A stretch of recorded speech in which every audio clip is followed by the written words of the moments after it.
zawjka iyo zawjada habeenka ugu horeeya ee aqalgalkooda sida soo socota marka ugu horeysa waxa laga rabaa inay soo weeso qaataan labadooda kadibna laba rakaco oo sunna ah waa inay dukadaan zawjka ama ninka waxa laga doonayaa inuu haweenaydiisa ama xaaskiisa cusub inuu fooda ku dhago halka ugu horeyso foodeeda ama dhanka madaxa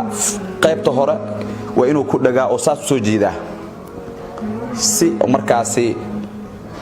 oo naxariis leh oo aayar ah ayuu fooda u qabanayaa kadibna wuxuu akhrinayaa ducada soo socota Allahumma inni as'aluka khayraha wa khayra ma jabaltaha alayya wa a'udhu bika min sharriha wa sharri ma jabaltaha alayya oo macnaheedu uu yahay Allahumma allahayow inni aniga as'aluka waxaan ku baryayaa ama ku weydiisanayaa khayraha gabadhan tan ah khayrkeeda wa khayra ma jabaltaha alayya iyo waxa aad ku abuurtay oo ku dabeecaysay oo ku qarsoon dabeecad ahaan ku qarsoon khayrkeeda ku weydiisanayaa wa a'udhu bika allahu waxaan ka magangalayaa min sharriha gabadhan tan ah oo xaaskayga ah min sharriha sharteeda sharta markaasi ku duugan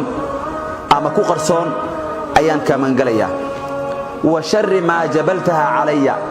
iyo shar kasto aad ku dabeecaysay oo aad ku dabeecaysay ku abuurtay ayaan ka magangalayaa walaalayaal markii halkaas ay marayso gabadha waa marti aday marti ku tahay gurigaaday joogtaa caawa ugu horeyso ayada hadal ma aboodo way xishoonaysaa way qajilaysaa waxa laga rabaa marka adiga qofka koobaad oo sheekada bilaabo oo kaftanka bilaabo inaad noqoto soo dhaweynta bilaabo noqoto gabadha martiya ku tahay martida hadaadan la hadlin la sheekaysanin waxa waaya ayada kugu bilaabi mees inta badan martida waa tii mar walba loo sheekeeyaa gabadha ama xaaskaaga waa habeenka ugu horeeya marti bay ku tahay ilaa todobada ay ka baxayso marti bay ku tahay adaa laga rabaa marka dabeecad furfuran inaad la timaadid oo gabadha kasbatid oo maxaba ku abuurtid kalsooni aad gelisid ayaa laga rabaa walaalayaal waxa kale oo marka sunna ah oo laga rabaa inaad samayso koob caana ah ayaad soo qabanaysaa gabadha afka ayaad u saaraysaa gacantaada ku haayo midig ayaad afka u saaraysaa waad ku habaysaa waad cabsiinaysaa oo ku dhiirigelinaysaa inay cabto markay cabto hambadeeda barti koobka ama galaaska afka ka saaratay ayaa adina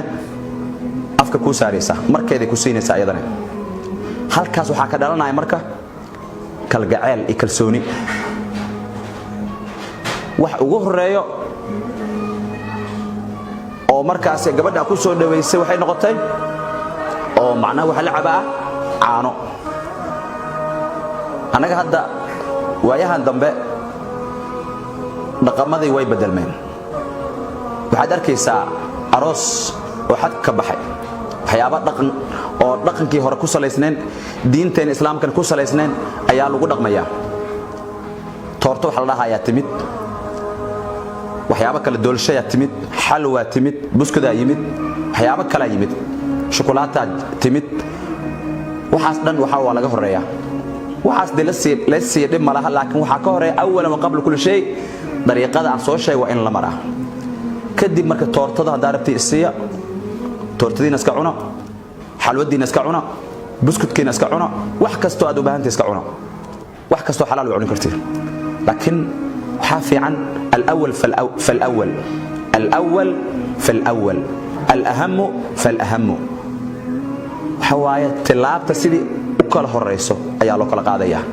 شيء والبسيدي وكل مهم سيها أيا لو كلا قاضية شيء أو دين الإسلام كا لو كله مركو أنت يالله يشيء كلو رقم كا صوبان ku saabsan dhinaca kale u yaalo waxaad ku hormaraysaa shayga diinta islaamka ku saabsan ama ku salaysan ayaad ku hormaraysaa waxaad ku xijinaysaa shayga kale oo dhaqanka suuban ku salaysan oo shariicada islaamka wax u dhibaynin yaad ku xijinaysaa insha Allah ta'ala walaalayaal waxa kale oo kamid ah waxyaabaha habeenka aqalgalka ugu horeeyo la iskaga baahan yahay zawjka iyo zawjadiisa laga rabo inay ku dhaqaaqaan waa in horta awalan wax music ah ama heesa ah inaysan daaran habeenkaas waxa laga doonaa waa inaysan ku dhaqaaqin wax shariicada islaamka ka hor imaanaya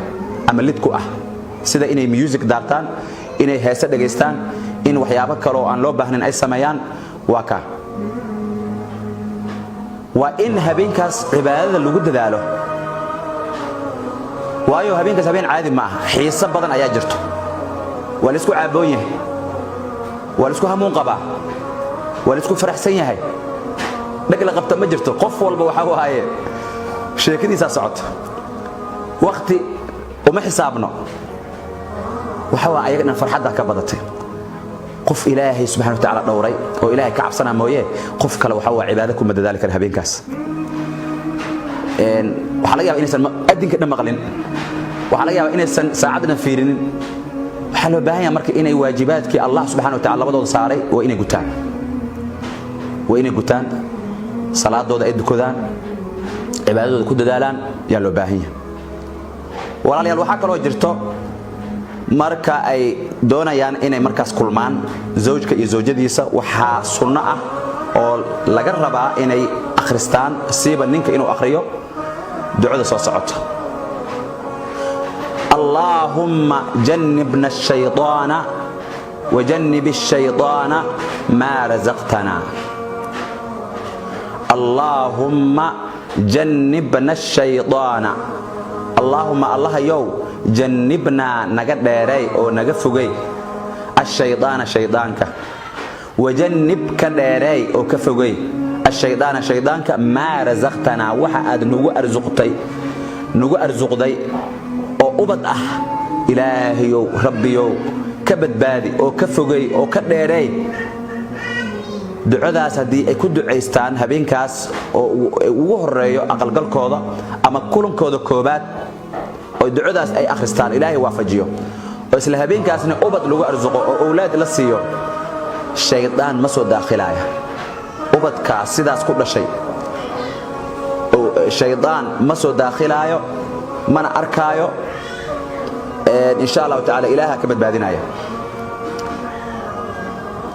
walaalayaal waxa kale oo sunno ah zawjka iyo zawjada ama caruuska iyo caruusada in loogu duceeyo ducadii mashruuca ahayd وانا سيدتن بارك الله لكما وبارك عليكما وجمع بينكما في خير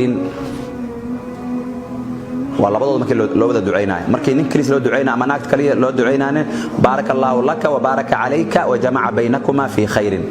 markii kale loogu duceynaa sidaas aad leedahay marka labadooda isla jooga u duceynaysan waxa leedahay barakallahu lakuma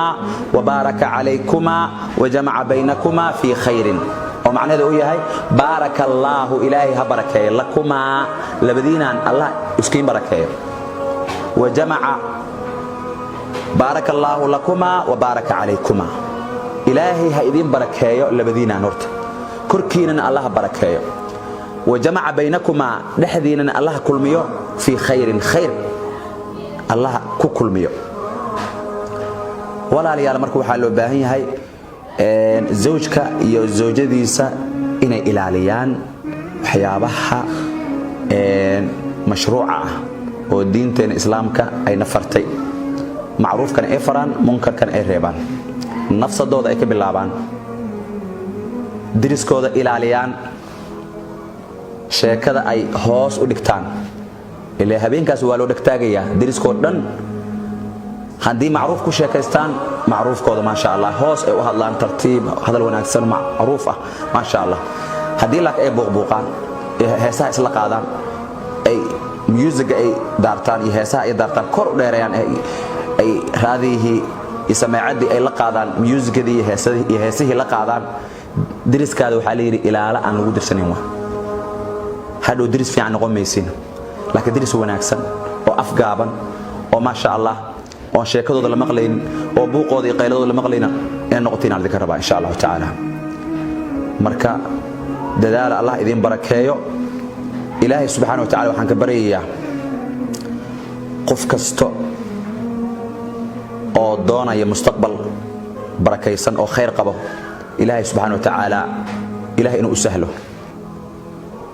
lamaana khayr qabo ilaahay inuu u sahlo ayaa ilaahay subhanahu wa ta'ala ugu baryayaa ilaahay isku barakeeyo intii isguursanayso ilaahay subhanahu wa ta'ala oo kala siiyo ubad khayr qabo oo barakaysan oo baari ah ilaahay subhanahu wa ta'ala inuu ku arzuqo intii hore isku guursatay iyo intii hadda isdoodoonayso dhammaantood ilaahay subhanahu wa ta'ala waxaan ugu baryayaa inay kala faa'iidaan oo ubad khayr qaba ilaahay subhanahu wa ta'ala kala siiyo ay isku waaraan ilaahay subhanahu wa ta'ala ay noqdaan dad oo isku jeclaad ilaahay dartiisa oo islaamka wax weyn u taro